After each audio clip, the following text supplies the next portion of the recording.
Hello, everyone. Hi, again. Hello. I'm David Ketu, working for 3D for Everyone team, and I'm with David Rousset, so I'm working as a senior developer and as an evangelist also. And we both have been working on the Babylon.js engine, maybe you heard about. And we're going to show you some experiments we've been doing with some partners on mobile VR, and how to switch progressively from mobile VR to web VR. So as you can see, it's like a VR fair here. We have the SR, which is Windows holographic devices, and we have the Oculus right here. And we have this funny little one. It's not expensive if you want to do VR with nothing, just your phone. So today we're going to see that we've got a lot of different VR devices available. So from the Oculus Rift, we've got there HTC Vive. I've got one at home. I really love it. The beautiful mixed reality headset, like that one. You saw a lot of them during the keynotes. We've got also the Gear VR for mobile, Daydreams, and the low-cost one like Cardboard or stuff like that. And we're going to see how to address all of these devices. But before, we're going to have a view on an experiment we've been working with a partner of us, Neo Pangea. Yep. And it's addressing the lower part of this slide. So the goal was to work with National Geographic to provide an experience where you can understand what could it take actually to land and live on Mars. So they did on Mars. So they did several experiments that you can try online right now if you want. One of them was done with VR in mind, not the WebVR, but more the VR with your phone kind of stuff. So here we have a phone running the URL makemarshome.com. You can go with your own device if you want. And if I'm turning that in landscape mode, so the idea of this experiment is you have a double rendering, so you need to put that on top if you want to have the real VR experience. And the way to select a menu, because in VR you cannot have any HTML element, DOM element, so you need to have another way of interacting with the page. So it's to have a look to a specific place, keep your, the specific diamond icon you've got there. Then I need to read begin. And we will be able to travel on Mars. And the way to do that is, you see, it's to go up, to go straight forward on the right, and trying to catch some of the stuff we've got on Mars. So this is a very interesting way of experimenting VR, currently in production, that has been done by great guys working on Babylon.js engine. And this is the first way to do VR. It currently runs on any kind of mobile, so it's a Windows mobile device, but you can use on iPhone, Android, as long as the GPU is strong enough to do a dual rendering of the scene you need to display. So you can have this kind of devices or cardboard where you just put your phone inside it and you put that on your head, and that's kind of headset, I would say. And that works pretty well, actually. I tried this one, and that's pretty immersive. So you didn't become sick? No, it's okay. So how to do VR on the web? So going further, there's been a specification that's been created named WebVR. And if you go to this website, you will see a simple definition. The idea is to make it simple to use VR on the web. Simple is, well, more or less true, because to be able to do some VR, you need to have a 3D engine, you need to be able to write some 3D, to have some 3D content, to do some fallbacks. Because what we've just seen is using a kind of fallbacks, meaning we're using the accelerometer available on the phone and using device orientation APIs to be able to address that. So there are polyfill existing today that has been done by Google, so you may have a look to that. Or you can use some complete engine like the one we've been creating together, named Babylon.js, and it's providing all those features for you. And we're going to have a look immediately on that. Okay. So the basic idea is, as always on the web, is to do feature detection. Don't sniff the user agent to say, oh, okay, it's IE, so I know it's not supporting WebVR or whatever, because things can change. The idea here is to check the navigator object to see if we find the entry point for WebVR, which is get VR displays. This specific function can be called to get the list of connected headset on your device, on your PC, okay? if you find one of them, actually, if this function exists, you can just call the create WebVR free camera here in Babylon.js, and we will take care for you of all the initialization and the gory details regarding math.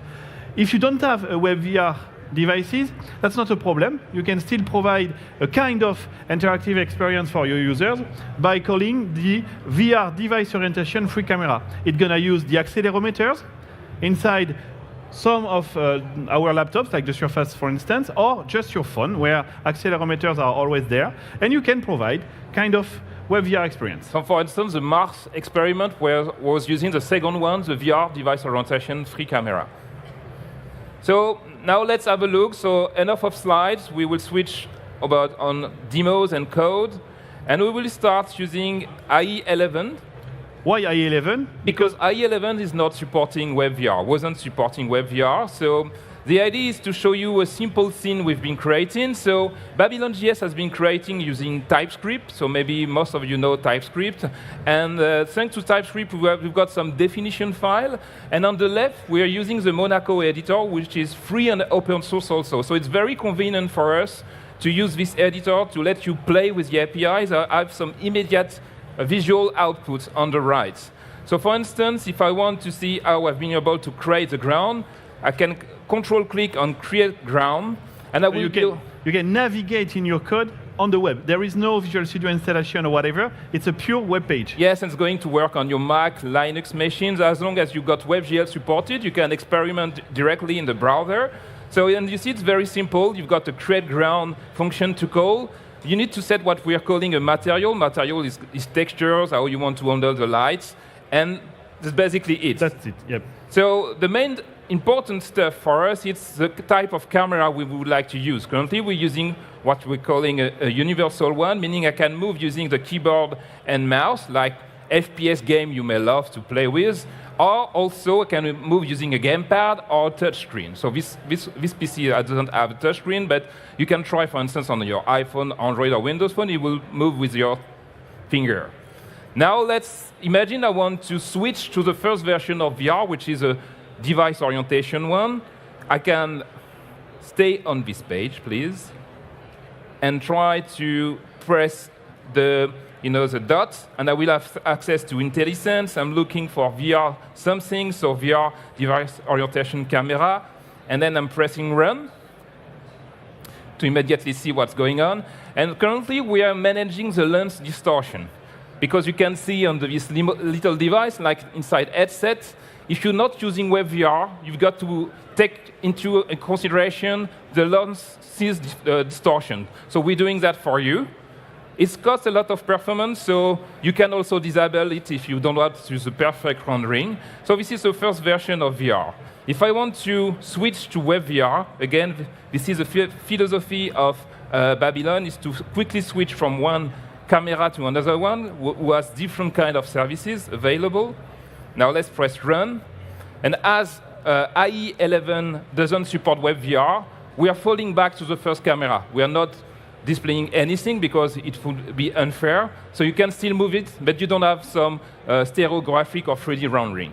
Now, Edge is supporting with the Windows 10 Creator Update WebVR. So what we need to do is to switch to Edge, there, and to go to another kind of piece of code. You see, we can save the links to various demo code we may have. And currently, what we have over there, we're going to see, we started to implement what you just explained before, testing for the availability of WebVR, doing feature detection. And if it's available, then I will use it. Currently, we cannot see anything in the browser, and neither in the headset normally, because in the specification, they said that you need to have a user interaction to be able to send the rendering to the headset. So you need to click on the button, to click on something to render the 3D scene. So I'm going to click on the canvas.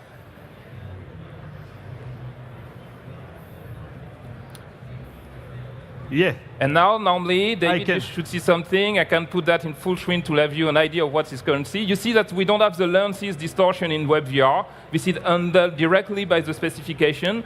And David now can do some stupid things. Or don't move too far away because we have a Yeah, lot I know of there is cables. something here, right? And the tracking is done by the camera, so it's a full room scale experience without external camera. So it's really cool. And you see it's definitely working. It's absolutely working. And with you one were line of seeing code. what I was doing, actually.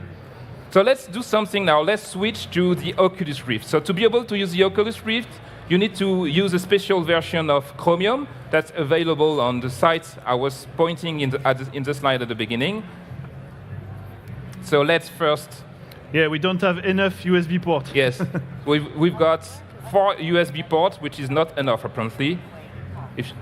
So normally we should be able to have this one working. So David is my assistant for VR. Sure. And because David really loves VR, he's a huge fan of VR. That's my passion.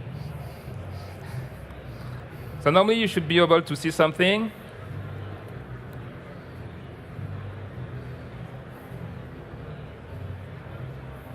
Not yet. It's coming. Yeah, okay. Okay, can you see it? Yep. So now I'm going to load the very same sample inside Chromium, which has WebVR enabled. And currently, it moves the head, it's doing something, but I need to click to enable it. So you can see something Yes, now. I see it. And the beauty also of the Oculus is that we have the controller being enabled by default. So Babylon.js is taking care of that. You see, this is the very same code, and you don't have anything to do. We are detecting the kind of device you're using, and based on that, you even have animation on the trigger you can show when you're pressing the trigger. So put that in front of your eyes so you see. And then the next step, obviously, is you to put some logic, your own code, on top of the controller. For now, it's just display it for you. And you see this was exactly the same code, so you don't have to do anything special. We're managing the various type of headset for you. So now the next step is how to add some interaction. So in Mars Explorer, you see we were looking at some specific area to select an object, to select a menu. When you're doing WebVR, so when you're doing web stuff, you don't have any DOM elements. The canvas is rendered in full screen, so you have your own way to render 2D UI. So Babylon.js have different extensions to have 2D UI render in 3D, because you're forced to render that in 3D. That's the Cube 0, for instance. It may sound very simple to do, but it's currently done in 3D to be able to see it in the full canvas. So yeah, the idea is how can I interact and select something? First idea would be to just use your gaze. What are you gazing at? And if you are gazing at something for a certain amount of time, we can consider you want to pick it and interact with it, right? So here I'm back in IE to just use the WebVR, not the WebVR, sorry, but the VR device orientation camera. And I want first to highlight this new function here. I create a sphere, and this sphere is attached to the camera here by saying, okay, the parent of my sphere is my camera, which means that this little tiny green object here will move with my camera. When we move your head, because this tiny sphere is child of the camera, it's gonna move with it, okay? That's just a hint for you to understand where is your gaze, okay? So that's this green stuff. And now, the second step is to on every frame, we have a specific function for that. Let me just zoom it a little bit. Yep. We have a specific function for that, scene.register before render. We are rendering at 60 to 90 frames per second, so 90 times per second. We are calling this function here. And this function, actually, is about doing a ray casting, launching a ray. In front of you, we're going to launch a beam, a laser beam, and we want to understand which is the first object that interacts with this ray, okay? To do that, we have actually two options. Either we are with a controller, and in this case, the controller will point for me to the specific object I want to interact with, or I don't have a controller, and then my gaze will be my pointer. So either I don't have a controller, and then I take the ray from the camera, in front of the camera, or I just use in front of the left controller. That okay? With that, I can call the specific function from Babylon.js, pick with ray. I give you a ray, give me what you can pick with that. It could be something, it could be nothing. If we have a hit and a picked mesh, Then we can consider, okay, if it's the ground, let's consider I want to teleport there, and we have a function to teleport you. The teleportation is actually pretty simple. We just change x, y, z of the camera with the picket point. That's it. And if not, we just want to actually change the color of the material of my selected object. So when I move with my mouse here, you can see that the cube is gray, red, and blue, because we stay long enough on it. So just imagine that as a way to select an element in the VR menu. Like you want to open a door, you don't have a controller, you want to look at the door for 3 seconds, and the door will open. That's a way for you to interact. And if you want to teleport, that's the same story. We just generate for you this whirlpool of particles to say, okay, that's where you want to go. And just by double-clicking, okay, you can teleport. Obviously, if you have a gamepad, you can also move with your gamepad, but most of the time it's a bad idea, because you're gonna be sick really fast if you do that. It's better to teleport, like to introduce... Depends on people. Some people love to move with a gamepad. For me, if I'm using a gamepad to move the camera, I will fall sick in a couple of seconds, so I tend to prefer teleport. But you should offer both ways for your users to do it, otherwise you will be in trouble on the review of your website or application. For sure. So now, let's keep exactly the same code. So we have I've connected again the mixed reality headset, so maybe you can show how it works using it in Edge. Let's go to Edge now. So with this specific headset, we don't have... yeah, that should be okay. Do you see it? Let me try again. Did you launch the right application? Yeah, it's not connected. Yeah, we are struggling a little bit to connect everyone. Is that the... Okay, it's connecting right now. I'm going to restart the app. Let me know when it's ready. Okay, should be ready. Perfect. So let me start again in Edge. We should have only the blue display. Perfect. If I click on here, the display will be rendered here as soon as possible. Click. I clicked. Check in the... Yep, that's fine. And you can see now that we are displaying for you the ray, starting from the middle of the screen, which is where David stands. And, okay, you can... And what I could do is look behind me, because I don't need any cameras to track the position of the headsets. So I don't have any worries to look in any direction. It's working by default. Tracking using the spatial mapping, like the HoloLens technology, on this current stage. And if you have a gamepad, then you can click on a button of a gamepad when you are gazing at the ground to teleport there. Okay? So, and still with the same code, can you just bring back the... yes, sure. We can. The Oculus. If you can move a little bit out of the stage. Yep. It works wonderfully well, because we unplug, replug, it's really impressive. So now, get back to Oculus. Let's say if it's working. It should, yeah. It should be working, yeah, there is nothing wrong here. So, try to move. Maybe reload the browser. No? Yeah. Oh yeah, that sounds good. So you need to click? I need to click, correct. Yeah, and now David can gaze. Let me do the gaze, okay, for you. And please, as you can see, my gaze is not the important point right now.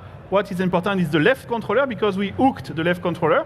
So if you, for instance, click there, yep. And if I'm going there, I can teleport, press the button, and if you want to, so you can do it yourself. Let me play with it. And that's really fun, to be fair. Let me move there, boom. Or there. And you can play during hours with that, so we're going to leave you alone and continue. Look at that. I can go there if I want, or there. David, you need to come back. Okay, sorry. Thank you. That's an immersive experience. So the power of teleporting, you know? So the last part we would like to show you is, for now, we've been using only pre-writing code, and we've been writing the code by hand. Obviously, what you could do also is to use directly 3D Studio Max, Unity, Blender, or FBX files, and export the scenes like that. And the next step then is so it's one line of code to be able to zoom it. Ah, yes, so let me switch that to the proper number 3. So the number 3, it's in settings. It didn't load the right one. So number 4. Nope. So let me do that we don't have much time to conclude. It's too bad. But the idea is to really switch to the same camera we've seen before, and you will have a double rendering of the scene like that you may have in another scene. I don't know if we got time to check that. But we've been publishing an experiment using Sponza. Sponza is being done by Crytek. And if I'm pressing the VR button, we've got the same experiment. You see, it's much more beautiful to what we created as developer, because this scene has been created by our 3D artist named Michel Rousseau. And you can even have the controller being displayed inside the scene. So you can then imagine teleporting, fighting against an enemy directly using this beautiful scene. You just need to pay attention to the quality of the rendering based on the machine you're targeting. This won't run on a small mobile machine, obviously. So you need to adapt the rendering based on that. And based on what we mentioned before, the overall amount of code required for this specific scene is 20 lines of code. You load the scene, you enable a WebVR camera, you do your teleport trick and the gaze stuff if you want, and done. Everything else is handled for you. Portability, fallback to VR devices or not, loading, handling memory for you, everything is done. And that's just really 20 lines of code. So in summary, you have seen that Edge currently supports WebVR with the Windows 10 Creators Update. And you can use also the mixed reality portal simulator. If you don't have a headset, there is a button to enable the simulator and move the camera with your gamepad. You need to have a user interaction to be able to render VR in all browsers. This is part of the specification. And then to support all browsers, don't forget to do feature detection and fallback. You may find the different demonstration there, so you can take a picture of that and you will be able to replay that at home if you like to. And thank you for listening, and feel free to contact us on Twitter. Thank you very much.